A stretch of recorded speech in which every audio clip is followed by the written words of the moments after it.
and the dog was just too much for her in her little condo. She knew that she could give the dog the life that it needed. And so I started asking around my friends if anybody knew somebody who wanted a dog. And Kathy's daughter, Chrissy, sold her up the river and said, my mom probably would. We just lost our Doberman. You know that. We just So does she still have your dog? Or her He died last year. dog? Oh, he did. I'll make more mimosas before we're done here. Oh, I love them. I love the way they lean against you. Dobermans are so interesting. Well, all dogs are interesting at the end of the day. But we had little Spencer. I hated that name for a dog. He should have been Spencer should have been one of those Basset Hounds or something. And so my sister named him Spence because he was so expensive. Oh, is that why? Funny, right? So he was Spence, and my family is huge on nicknames, so we called him Spence, which turned into Tanner, which turned into Bud, which turned into, my mother called him, what did she call How him? confusing for the dog. Pinner Winner Peanut Butter Puppy, that's what my mother called him. Oh, yeah. And so I told Kathy, Too. I told Kathy all of these names, and I'm laughing, and Kathy did her. I don't really like Spencer, but I'll call him Spencer. So she chose the name. Oh. She chose a name she didn't like. I thought that was a poor dog's name, and I didn't want to be confused. He used to do this thing that he was a really cool dog, incredibly smart, and the best escape artist I've ever met. Oh, God. I think Billy neglected to tell me that. Full disclosure. Yeah, for sure. Um, This dog literally, and he was treated very well because I'm very good with animals, but he would run away and go live with other people for a while. He would go knock on their door and want to live with them for. No joke. It started happening at the condo project. Is he a teenager in dog years? We have couch At the surfing time, teenagers. he was probably, He was fairly young. He was probably 5 or so when Kathy got him. and we have I live on 1 3/4 acres with a horse pasture and a horse barn, and so I thought no problem, because I don't take the time to walk dogs. I don't need to because they can go out in the pasture and run like crazy. So the first day I had Spencer, I put him out in the pasture, and I'm serious, in 5 minutes he was gone. Yeah. He could dig out. I mean, you're right, he was a complete escape artist. The only dog I've ever seen take a screen out of a window to escape. Really? He's crazy. So, but he would run away, and a lady in the condo project would lure him in with food and just not give him back Really? until he would escape from her and come back home. It was, yeah, and with that lady there who was just a little bit crazy. Among the just he needs to have more room and attention and everything. Yeah, it was a little bit crazy. He was, he's gone, but he was very sad. He used to How stand long up would on he be his gone? He would dance. He would get up on he his used hind to legs. stand up on his hind legs and do this. He would dance. Yeah, he would make himself so cute, you'd give him anything. He was really. And this remarkable. coming from Kathy. Oh, I love animals. I've always loved animals. The other thing that Billy didn't have to tell me, but I didn't realize what a big deal it was at the time, is so he brings Spencer in, and the minute Spencer comes down my hallway on a leash with Billy behind him, Spencer sees me and he dances for me. I mean, he is the most adorable creature. So Billy comes and sits down, and we're interviewing. I'm interviewing the dog, and the dog is interviewing me. And so Billy is petting Spencer, and he pets him and I'm thinking, there's another dog growing on the floor next to Oh, yeah. They will shit. They shed constantly. Yeah, he's been gone over a year now, and I still am in the clothes. I still see, when I put it through the laundry, I still see his hair in the dryer. And what kind of a dog was it? Shiba Inu. Oh, those are so They're cute. small, fluffy dogs with curly tails, but Spencer was so lean, he looked a lot like a fox with He a curly did, tail. like a little fox. Was he the small one, the mommy? He wasn't, he actually had, the thing I don't care about that dog typically is their legs are a little on the short side, that they're supposed to be shorter couples. So they have a normal body and kind of short legs, if you look at pictures of him, but Spencer was beautiful. He had longer legs, he was perfectly proportioned, he was stunning. He was like a pretty- fox. He How long looked did, just like a fox. how long did you have him then? Long time. I think when he became deaf, and he didn't hear the snow plow. Oh. Really sad. But with that said, 11 I think years. he was like, I think he You was had him 12. 11, 12 years? 2006-ish to last year. Oh my gosh. And we have an electronic fence for the Dobermans, and so eventually we trained him. And he eventually got where he wouldn't run through the electronic fence, and we could let him out. But he had to have the shock collar on, which was unfortunate, but he was a lot of fun. He was a cool dog. I could tell me all the stories about him. Well, let's go do trenches now. Welcome to trenches. How about a success story, anybody? Yes, Kelly?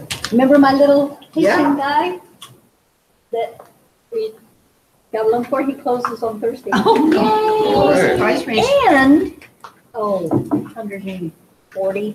That's not bad. But our underwriter, Janine, that used to be here, she went over to be an Alaska Housing underwriter, and she caught that Alaska Housing has a very unique program. It's called the State Vet Program. And we were able to get him another 1% off on his interest rate. Because, and so few fit into this category. Like it's when you went in, when you went out, how long you served, and I mean, it's just real tight requirements. And she caught it. She goes, hey. And nobody at residential, nobody at Homestay, nobody had done one before. So that's how rare they are. So Good isn't for you that to cool? He work- got a yeah. good interest rate, and That was AHFC that caught that extra. Janine, our underwriter, Janine. who's now underwriting over there. Any other success stories? That's a great one. Thanks, Kelly. Signed my house. I'm so glad For that tomorrow. Billy has sold his house because I was going to have a nervous breakdown. Problem client. Everything that could go wrong with getting that house sold happened. Yeah. But that's okay. Everything's a learning experience. Yay. Well, Kathy had signed that thing, said if we don't sell your house, I'll buy it. So That's she's right. really going You to. didn't, that was something you weren't aware of. I'll buy it with all his problems, yeah. Any field problems? I'm Real estate's a field problem. It's all a field problem. I'm not even gonna talk. Okay, so we're at the end of the first quarter. Anybody on goal, raise your hand. Yes, I know Billy. It's Just because Carl had no goal, he's no. listen here. All I'm pretty sure that's me. right, so Carl and Billy going to on goal, right? And Billy's, part of what Billy's gonna talk about is why he's staying on goal. So before we go there, because at the end of the first quarter, everybody, I want you to, we're gonna go around, we're gonna tell us what you still love about real estate. Billy already told us what she loves about real estate. Really not making it miracle happen. Now, you haven't done this a long time, but what do you still love about real estate? I just love the people that I meet. You mean the buyers and the sellers? And the lenders. And the title people. Them too. They're all people. It's just, Would you be impressed if I told you that you won't say that?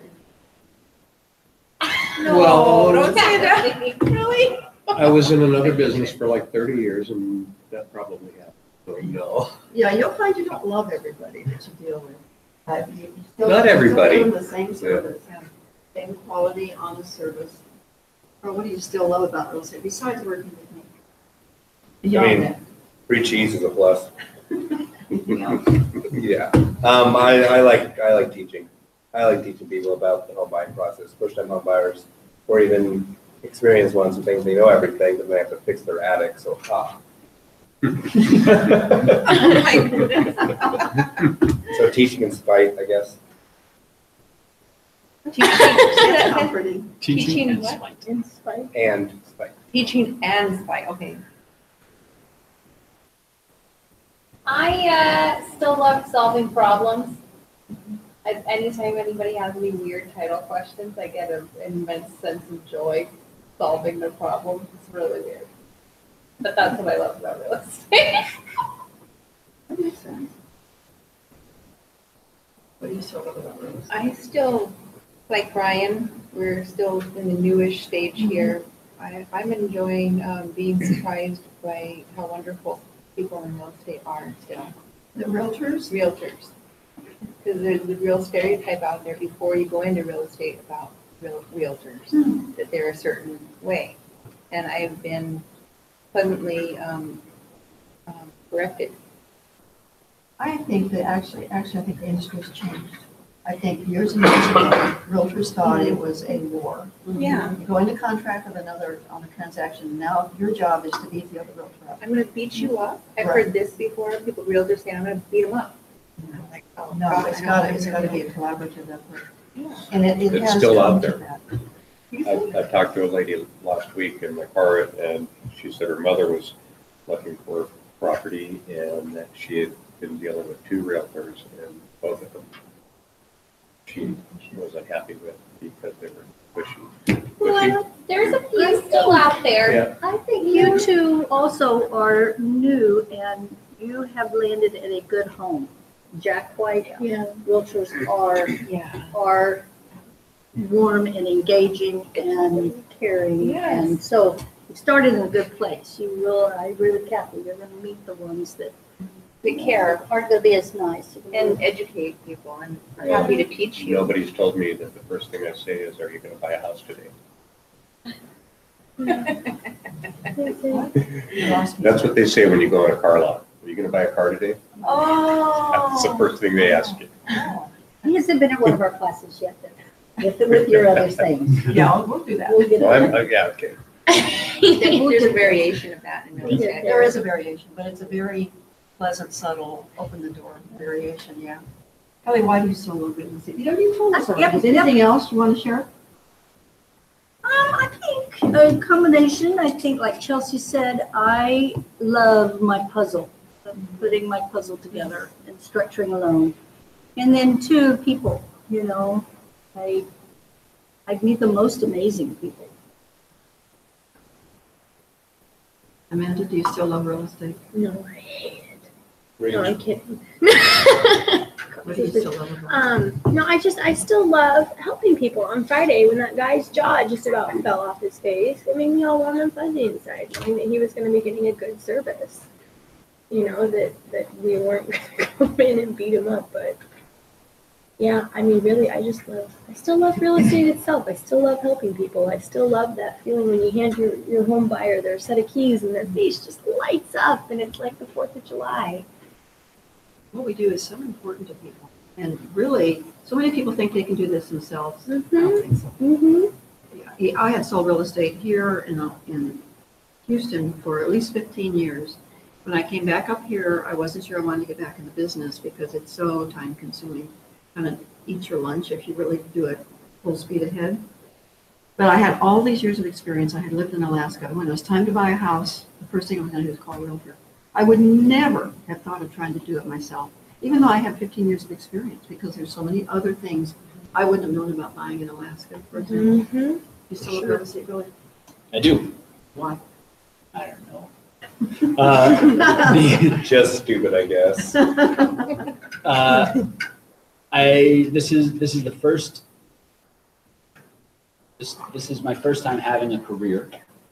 The previous jobs that I've had, retail was fun, and I liked the people that I worked with, but I didn't feel like I was contributing to anything. I didn't feel that the job had meaning. Construction, I got those feelings. I felt like I was working hard and contributing to society and helping people, but I didn't have fun. But it's nice at the end of the day to see something there that wasn't there at the beginning of the day. That's what I Right, got out and of construction. I get the best of both worlds in real estate. I get to help people and contribute. I get to, stocking shelves at a grocery store is the same battle every single day. This isn't that same battle every day in real estate. You get to see a finished product and you're still fulfilled, and you can, there's a constant challenge, and you feel, I like feeling professional. I like that a lot. That's a good point, Billy. Yeah, this is a professional career. This is not a lightweight hobby or a lightweight job. It's a professional career because you're dealing with people's money. And the biggest investment that you ever make, and their quality of life will deal with the most things for these people. And so if something goes sideways, it really, really hurts me if it's gone sideways for a client because it was so important to them that it worked out. And it wasn't just the loss of a sale, it's a loss of something that was really important to them. You know, I still love real estate for several reasons. Number one, because I really like it when if you do everything right, if you do everything you're supposed to do, you make the calls, you stay in touch with the client, you dot the I's, you cross the T's, and at the end of the day, you win. I mean, just saying it gives me goosebumps. For example, we just sold a house. Well, it's going to get sold, but it's been on the market for a very long time. And the sellers are older folks. And I knew getting them, the sellers, to even understand, even though I went through in the first listing presentation, I went through all the costs to sell. It's like I never even said it to them at all. And of course, I haven't signed my net sheet, so it was all evident that we'd talked about this before. It was like reinventing the wheel with these elderly sellers. And now I have another realtor on the other side that I don't want to get impatient and his buyers walk. So part of our job is not just getting our sellers and our buyers on board, it's getting the other realtor on board as well. And without giving anything away, without weakening your seller's position in any way. And so it was a great offer. We need to get this house sold. It's a difficult house to sell. So my job was not just to convince sellers they need to work with this offer, but work with that other realtor and get him on the same playing field I was on. Without giving away your. Without giving anything away. It just talking about the strategy of it really, like I said, gives me goosebumps. And so, and I'm going to admit to all of you, it doesn't hurt that I've been in the business a really long time because even if people don't know me, they know my name. And so they kind of know maybe they should not play games with me because I'll probably figure it out. But because of that kind of reputation, it's even more important that I'm really nice to everybody else. And I keep them in the loop. They're involved in almost everything we can talk about that's non-confidential. So I have to work extra hard in that respect. So our sellers were very slow getting documents DocuSigned back because they don't get it. So, and I've been trying to keep the other realtor and the buyers warm and fuzzy too. And I said, well, we sent the documents out. It was 20 pages of counteroffer. It's very difficult for them to understand. They have a lot of questions and they don't understand DocuSign. So far, for 3 days now, I've been playing this true game with them, but they haven't given up on us. And I've kept saying that this is difficult for the sellers to do, so we're not going to lose a buyer. And then today, I sent a text message that he texted, where are we with this offer? I texted back and I said, well, one of the sellers has stumbled through getting the document DocuSigned, and Carl is working with the other seller now. We should have something shortly. And it was intended to be funny, keep him warm and fuzzy. And he texted back and he said, take all the time you need and you're cracking me up. So the good news, and so in my book, I won. So I've kept him on board and I love that. I love the strategy of it. So what I love about real estate is putting all the pieces together and getting people to do what I need them to do. And it's for the benefit of the clients. That's what I love. So our topic is, go for it. So talking about bringing prospects from warm to hot. It's all about follow-up and things like that. A little bit about me. This is my third year in real estate. In 2016, I closed 8 transactions, and my overall production was $3.4 million. Now, in theater, there's something called the second show slump. And that's, you spend all of this energy during Tech Week getting ready for the show, and your energy's so high on opening night that you have one of the best shows possible. And then the next day you come in, usually it's a matinee, and you're just like, ugh. You phone it in. That's called the second show slump. And usually directors will come in and try to give you a pep talk and everything, but it's a very real problem. That's what happened my second year. Due to changes that I made, some conscious, some not. I also closed 8 transactions, but my overall production last year was 1.3 million. Big difference.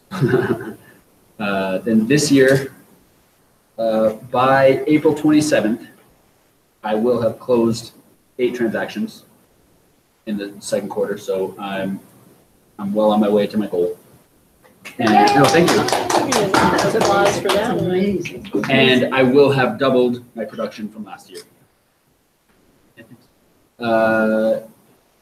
And I attribute a lot of this to luck, but in the kind of luck that you can control, right? Luck is when preparation meets opportunity. And I wrote a little note here. It says, failure to prepare is the same as not taking the opportunity. I want to, what do you think preparation looks like? What is preparation? Right, write some examples of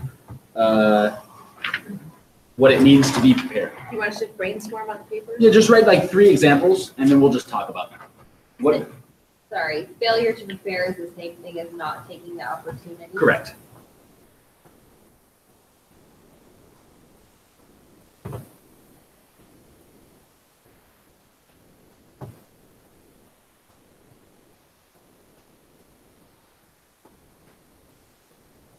Did you make that up or did you take it?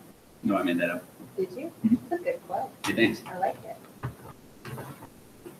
I get some every I once might in a even put that on Facebook with your name on it and Do it. tag you in it. Like a forest of trees. I like it. background. Who's got something they want to share? Other people's are better than I do. Yes. Okay, one of the things that I think is critical to prepare, and I don't think a lot of people do it, is to do a market analysis before every open house or the open house you're going to be at. I think to sit in a home for 3 to 4 hours without knowing what the subdivision is doing, what's for sale, what's sold, average market time, high, low, and median sales price for every open house. If you haven't done that before, when you go to the open house, you really shot yourself in the foot, because if you can spout off that information when people walk in the door, you're the neighborhood expert and they're going to want to work with you. I would think that would be huge. I do want to say preparation and opportunity are very general terms. And so I didn't give much specification on what kind of examples you guys were going to give, because I wanted specific answers to general terms, right? Oh, okay. So the Kathy's is very specific. Right. Okay. Well, mine is on a smaller scale, but I try to prepare before I do every pre-qual. If I am prepared, I feel like I'm more successful with that Rather meeting. than winging it. And especially if they're doing a refinance, or if I've done a loan for them in the past, I will go in and pull their old information out so I recall where they were, children, and try to be super prepared, ready, and, you know, have some answers to my questions before they even sit down. So to me, that's being successful with that meeting. And then they feel more important to you because you remember them. I hope so. Oh, yeah, I'm thinking. Suzanne, you sounded like you were about to say something. Well, Kathy's example is very specific, and so is Kelly's. Mine is more And I want to hear it. General. Yeah.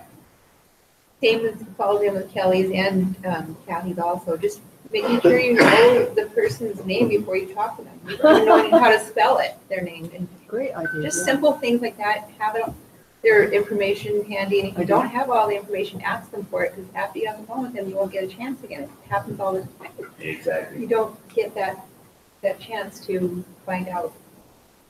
You try to line up all your questions before you get on the phone with the person. I guess that's what I'm trying to say. That's preparation. Give me 2 more. Marketing packages for listing appointments. Well, tell people what that means. So when we go out to a listing appointment, we do some pretty aggressive looking marketing packages that's going to have all kinds of stuff. That's going to show the sellers what we do to market their home. And I couldn't imagine showing up to a listing appointment without that. With nothing. With nothing, without being able to show them, here's what we do for some of our marketing. It's not all of it, but here's a good portion of it. Here's what we spend money on to sell your house. Yeah. Yeah. I agree with that. Yeah. Chelsea, Carl, Brian. This whole site's gone. I like knowing my schedule, knowing what's coming up, reviewing that. Not letting someone find out just by surprise. On my list. And that falls in very well with the next thing, which is opportunity. Go ahead and write down 3 examples of opportunity. And what is an opportunity that comes along in real estate? And as you're doing that, I'll just throw out something that popped in my head, which is, if preparation is the hard work, opportunity is the sacrifice. Knowing your schedule and prioritizing your schedule. Somebody needs to see something at 6 o'clock. You have something already with 6 o'clock. That would be fun, but maybe you don't need to go. Or maybe these people, you're working with a real client and these people are just kind of prospects at this point. Weighing, what do you sacrifice?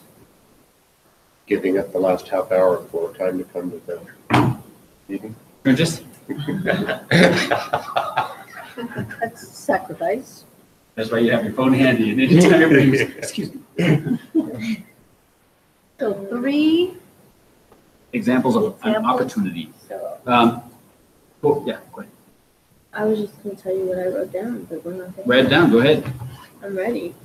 Go for it. Okay, so I wrote down floor time, open houses, and the grocery store, because they're all opportunities to meet people that could potentially be your clients, and they're just waiting for you to capture them. So floor time, open houses, and grocery store. One of these things is not like the other ones. Grocery store. I mean, It was I like the point that brings up, that I like it. everything is an opportunity. everything. I just recorded a transaction for a seller that I met at the AmVets. I meet my clients in bars. Where do you meet yours? Really? That's not a bar. AmVets, AmVets, yeah. it's a bar, but it's plus, right? Yeah, it's definitely plus. Yeah. Did you have your name tag on at that event? Almost certainly. Good answer. Almost certainly. I certainly had business cards, throwing them at people. Like, yeah. So, That's preparation. what exactly? Having your business cards is an example of preparation. The opportunity to hand them out, I went to AmVets with people that I had never met. So I put a correlation up here, and I don't know what this is. So the preparation, I have keeping expectations firm and open. You're preparing your prospect, your client, that this is how I like to do business. This is, I'm going to backtrack just a second. So getting the appointment is something I firmly believe in, drilled into my head by someone in the room.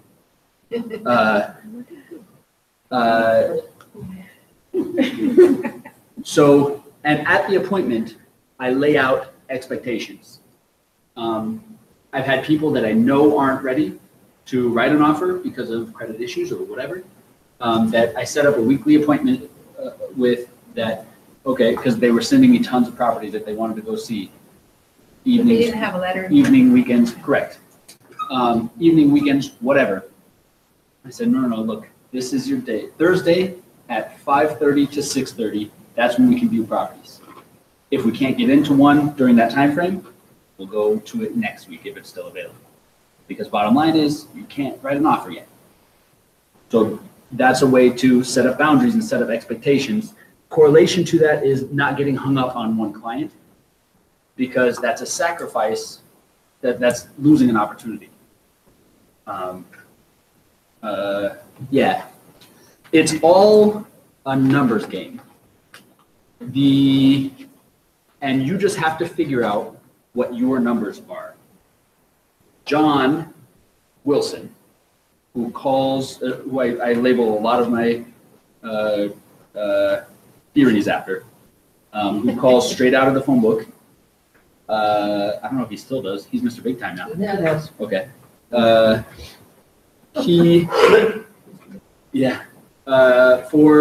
going to say rough numbers. For every 20 people he calls, he'll get 5 on the phone. And out of that 5, he'll get 1 appointment. Roughly. I mean, those are close to his actual numbers, but not exact. So what I have figured out in my vast 3 years of experience is that I will be able to meet my goal of 20 transactions this year as long as I have, I will close 5 transactions in a quarter as long as I have 1 meeting a week, 1 face-to-face meeting. If I can do that, I will meet my goal. I don't know if that's the same with everybody, but 1 face-to-face meeting, meaning 1 listing appointment and or 1 Buyer's interview. Buyer's interview. So what Billy's done, as you know, for just another way of putting it, is he's got a big goal here. And he took the goal and he dissected, and came to the realization that if he does the tiny little baby steps, and he tracks the baby steps, and he has those goals in writing, and he meets those baby step goals, he will meet his big goal. And that's what it's always about in sales, always. And so in order to do that, I've got to prospect. So what is prospecting? Anybody have a guess? Open houses is prospecting.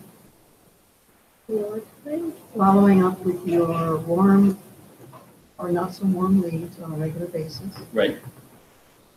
I think just talking to people and being memorable for your prospecting. It'd be a little different.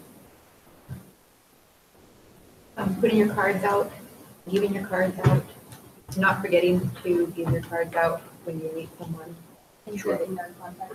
I call that, don't be a secret agent. You've heard me say that before. And I mean, for some weird reason, real estate people are afraid to tell people they're in real estate. Why? Yeah. Why is that? Yeah. But you don't want to be a secret agent. You'll lose a lot of money that way.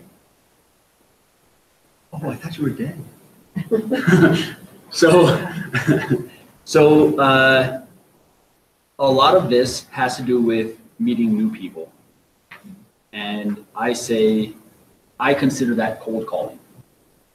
Whether you're actually picking up the phone and cold calling, I know that's what cold calling really is, but I consider that something else. It's like square is a rectangle, but a rectangle isn't a square.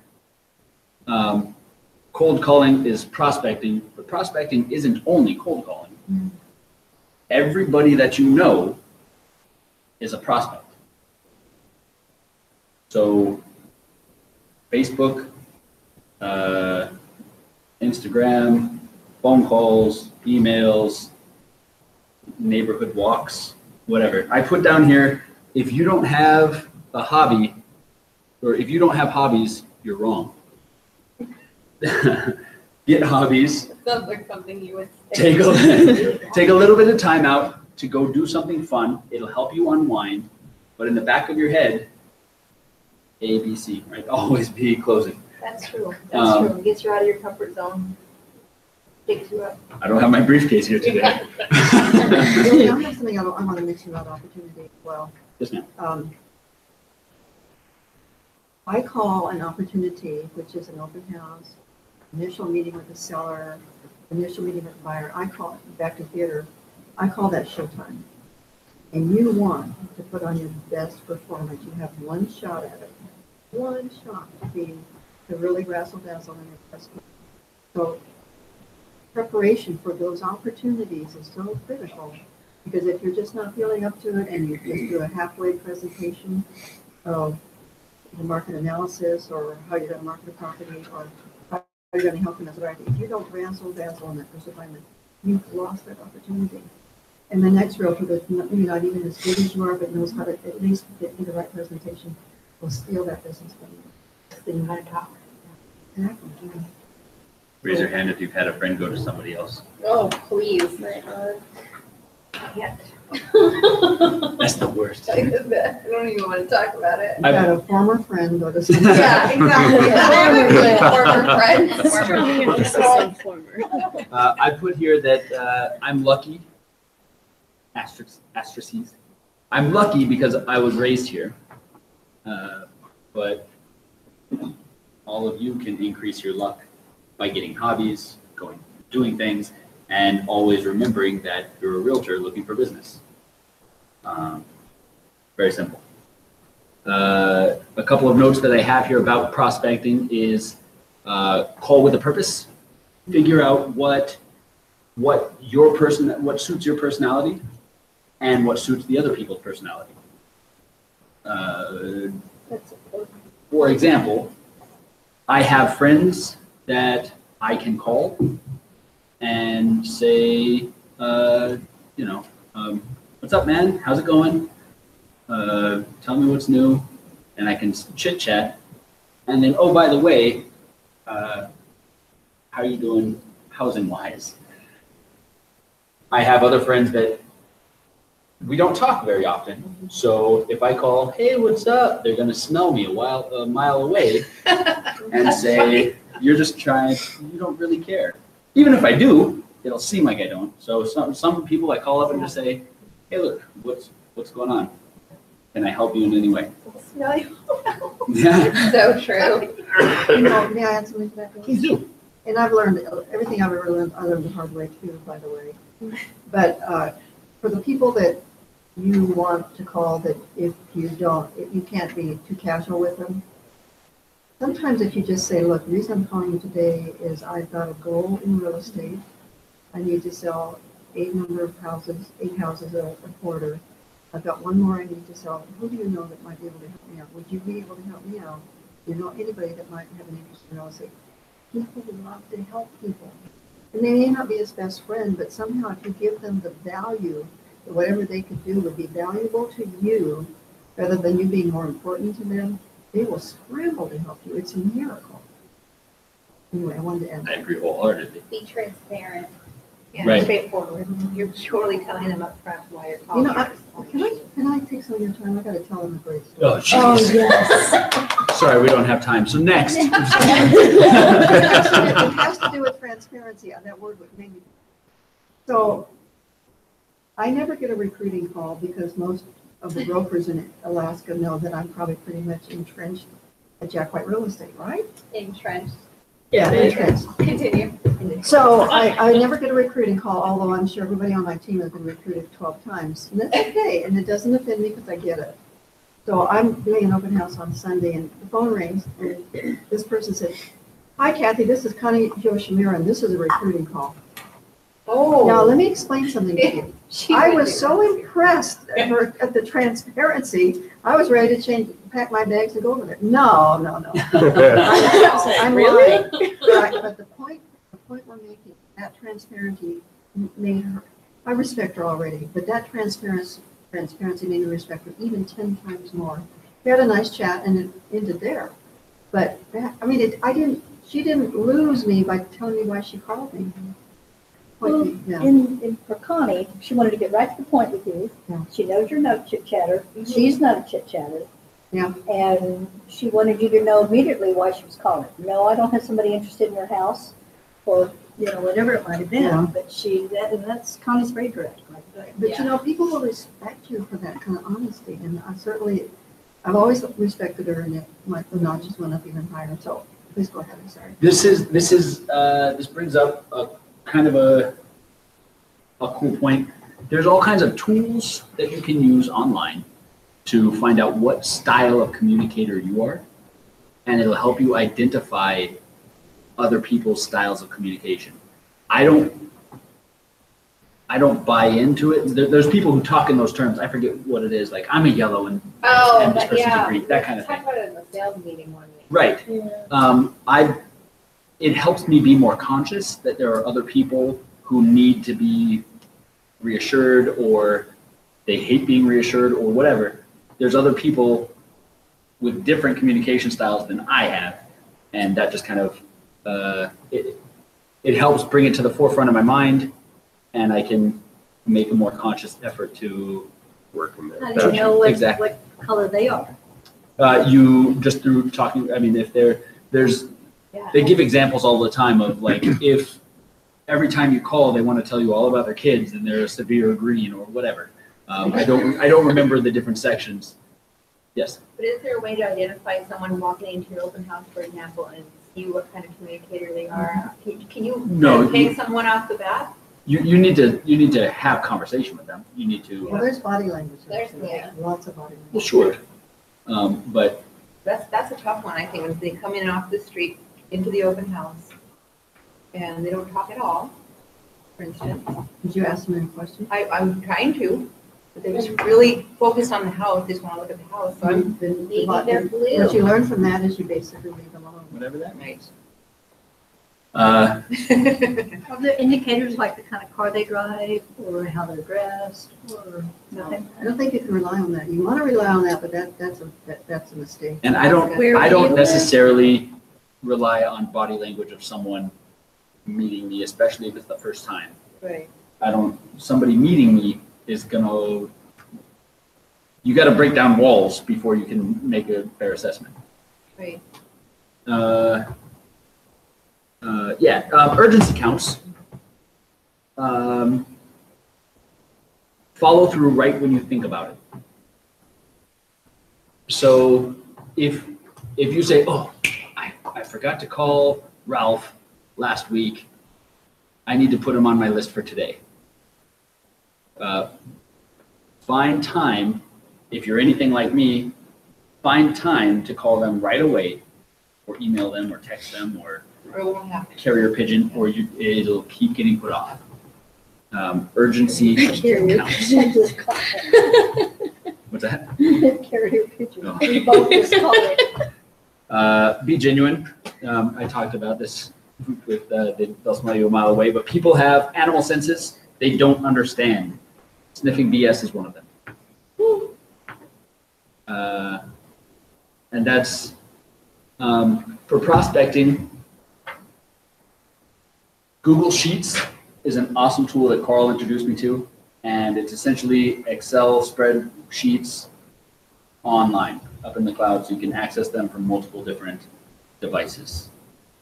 If you have a Google account, you sign into Google, and you can get to Google Docs and then Google Sheets, and it's Excel. And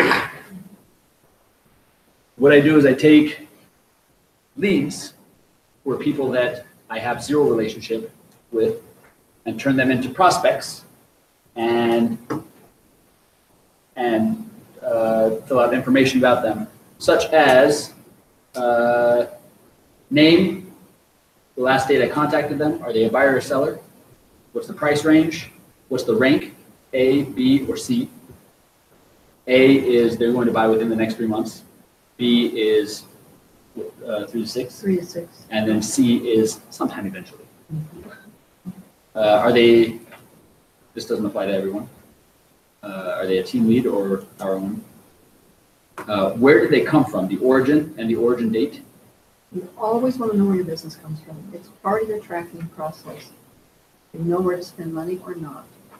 Then contact information, phone numbers, email addresses, physical addresses. That's important because I do, and Amanda just helped me out with this week. If they were a referral from someone, I keep track of that, and I send those people thank you cards. I also track everyone who I've done business with in the past, and I like to send mail to them. But I mean, I don't care who it is. Bill Worthy, Tim DeBoard, and Nicole Rashawn. That's my dad, my brother, and my sister. They're still going to get a card from me. Thank you very much. And then people who are very nice. But I have who sent me the business, their phone numbers, their email addresses, their physical addresses, because I want to keep fishing that hole. Cold calling, that's contacting leads, that's contacting people I've never met. The first thing that I have about cold calling is toughen up. Condition yourself against rejection. My first trenches was about cold calling, and it was a very good one because I came in and Paul Lambert was still here at Jack White, and he was a cold calling whiz. I won't say genius, but he sure did power through those cold calls, and he got a lot of rejection. And essentially what he said was, you know, I've had people scream at me on the phone for calling them, but it's nothing personal. But okay, that's the expectation that I have to go in there with, because as long as you realize it's nothing personal, maybe that guy just doesn't want to hear you right now. But one tip that I do like, whenever I start to cold call, I have a tendency to be like, hey, this is Billy Worthy from the Kathy Fernandez team at Jack White Real Estate. How are you doing? And to help get me out of that, I call the hard nose first. People that I have a feeling or am pretty sure through history that they will be like, no, thank you. I have a realtor, thanks, bye. That's those people. Call them first, get them out of the way, or a few of them, so you can help find your rhythm. You practice your script on them so that you can call real people. Okay, so you're ready to roll. I think the other thing about calling is once you finally engage with somebody, stop trying to sell them something and start listening to what they have to say. 100%. Yeah, you have to just become a chameleon and become what they need you to be, which is frankly why I like talking to people on the phone, because you learn so much about the voice inflection, the background noise, and you almost become a sleuth. And you can capture so much business just by becoming the best listener in the world. And don't make it easy for them. It's hard for you. I make things easy for them. Ways to do this, and what I mean by this is ask open-ended questions that they can't just say yes or no to. And it's hard. You got to have a couple in your back pocket ready, because I will never think of an open-ended question on the spot. I have to have some in my back pocket. A lot of times people will say no thank you or give you a sort of negative style answer. And my tendency, because I'm a nice guy, is to say, okay, well, thank you very much for your time. But they didn't say goodbye to you, so you don't have to be the one who initiates the hang up. Just because someone's uncomfortable and pushes back a little doesn't mean that you can't try to still ease their discomfort and maybe, fish for that opportunity. As long as you're prepared, the opportunity's there. Not always the case, I understand, but you get it. And then again, be genuine. Nobody likes a car salesman. I don't know if that was nice to say, but I'm going to say That's exactly what was on my mind. That's exactly what I said. And that's just a statement. That's where the bar is. They don't.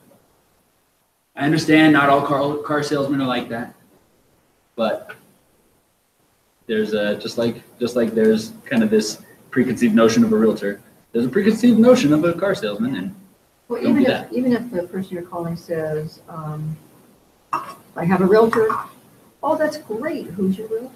Continue to engage them, don't let them go. I mean, you'll learn so much more that way. Well, at least I thought I had a realtor, but they never call me back. I mean, they just open up a book for you.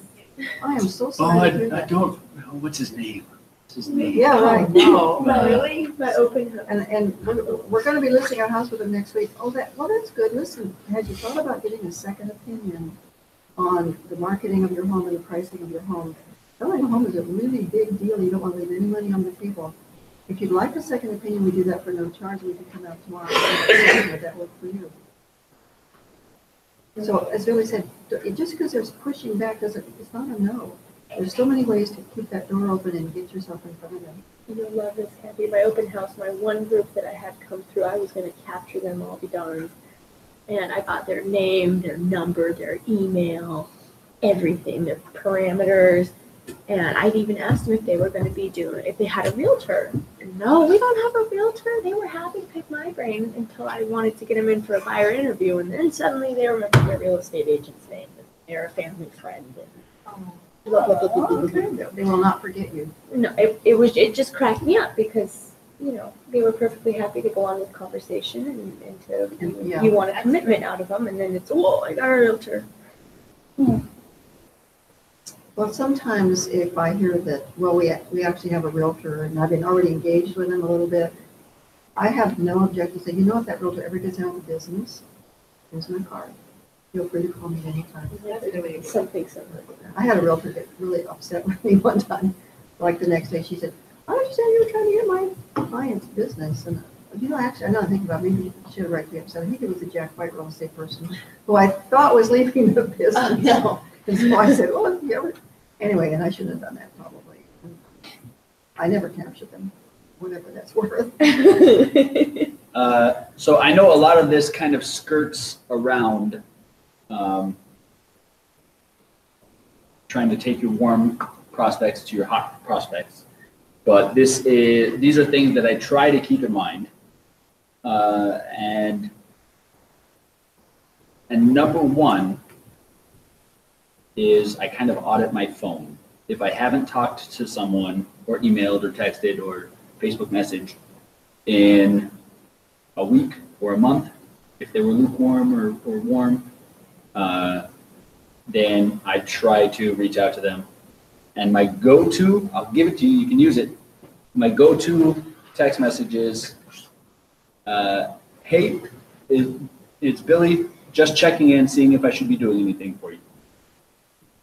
And I send about 1.5 million of those every month.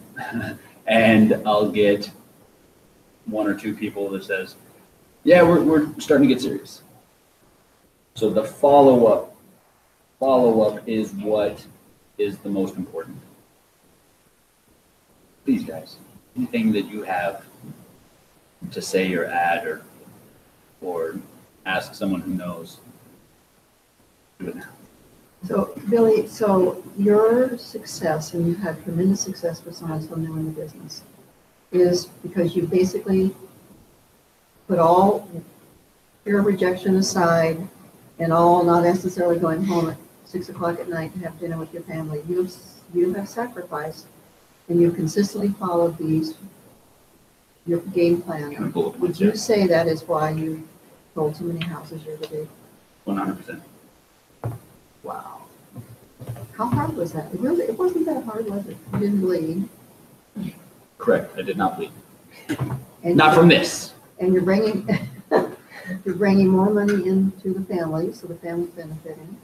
It's allowed him to buy a new home. Kelly says loan to Richmond. Well, we'll see about that. Kelly doesn't want me to get a loan now. She's upset.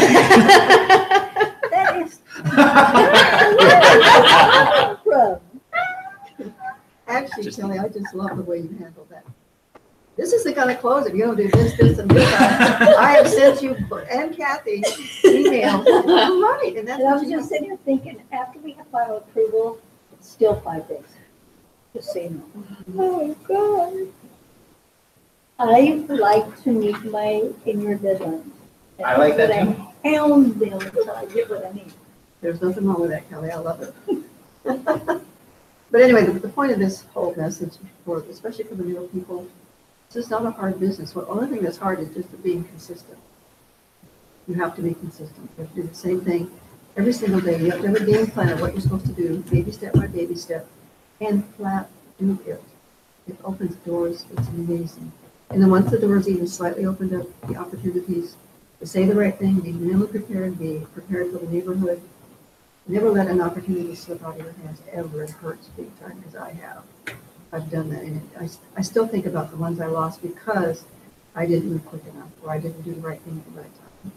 Still think about And that. I will say this, and Kathy, you could probably agree, is our industry is not the way it used to be.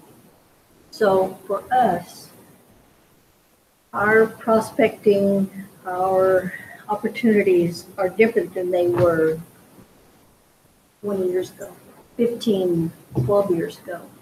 You think it's more difficult, Kelly? Yes, I do. What's your opinion on that? I think I have an opinion, but what Well, why I would you think say that? for lenders, number one is online shopping, online lenders. Not that I lose any to them, but maybe they never get to me. They never find you. It's just our industry is a little bit different. We used to have a different mentality, and we don't have that. I like this mentality better. But, I'm even trying to figure out what is going to work for me. What is different than I have done things in the past. It's in social media. I'm not good at. Marketing is such a different thing. Very much so. You'll be good at it. Very much so. I think what's changed our industry is the Keller Williams type realtors who literally a gun is put to their head to make X number of calls a day. And even though these are not necessarily trained realtors, they're not necessarily going to provide the best service. I know I'm on the air. They're not going to provide the best service. And once they write an offer, you find yourself as an experienced realtor cleaning up their offers. Okay, whatever. The point is they're making the calls. And for those of us in the industry from many, many years ago that aren't used to making those calls, now I've made a zillion calls and I like it actually. But for those of us who think because you're attractive or you're smart or you know a lot of people, you're going to get a lot of business, you've got to get over that. That doesn't happen anymore. Because the minute the Keller Williams lightweight will call that prospect and harass them, the consumer doesn't know the difference.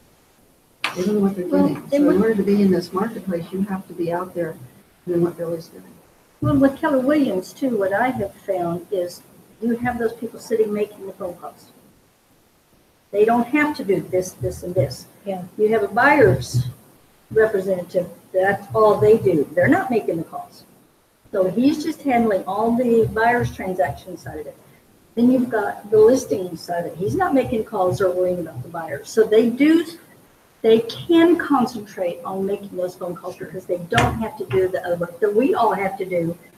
Prospecting, we still have our jobs to do, which is finishing the transaction and still being able to prospect. And that's why their teams work, because their team leader reaps benefits from those specialties. Mm-hmm. But this listing agent may not know a thing about anything on the buyer's side and vice versa. And I have run into that as a lender. I also think that most of your buyer and seller clients, if they've hired you to represent them, you're the one they really want to talk to.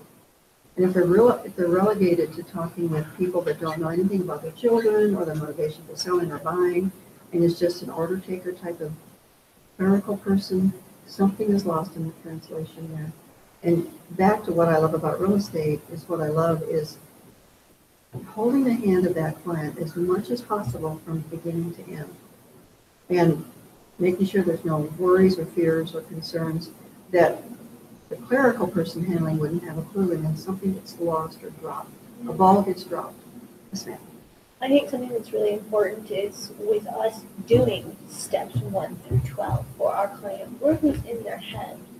You know, when they're over at whatever brokerages, you know, and they've got this person making calls and this person doing this person doing that. How can they come back to you when they're ready to sell that home that you just Yeah. sold them? They don't even know your point. name. That's such a good They point. don't even know your name. You know, there's one woman that works alongside me at my other job who, from sun up to sundown on Saturday, she doesn't leave a certain corner of the store. And people come directly to her. They are her known clientele. They love her. They won't work with anybody other than her. You know, and I think that's important because it doesn't just apply there, it applies here. When we're spending that one-on-one time with our clients, when we're the one calling them to let them know, hey, the appraisal just came in, you know, versus Bobby Joe Jr. over there, who's call guy, who's got to call, you know, your client. There's so much going on. By us being able to do steps 1 through 12, we build that relationship with our clients. And I think somewhere that's part of our memo is that we build lifetime relationships here or something. So anyways, Our mission statement. yeah. Anyway, the end of the story is, if you, like Kelly said, you have to be able to do Creating everything. customers for life. And once you start handling 6 to 8 transactions at a time, you need to be letting agent services help you so you can keep, I mean, they just help you push paperwork around. You need to still be in touch with your clients and build that relationship. Billy, that was very awesome. Yes, Billy was. Thank you, sir. You know what? Actually, your success is quite remarkable. The numbers you're putting on the board are really remarkable. It does not happen. And it's because you've done all the, you're very disciplined. We talked about that, discipline. Any other questions? Anybody? Why is a raven like a writing desk?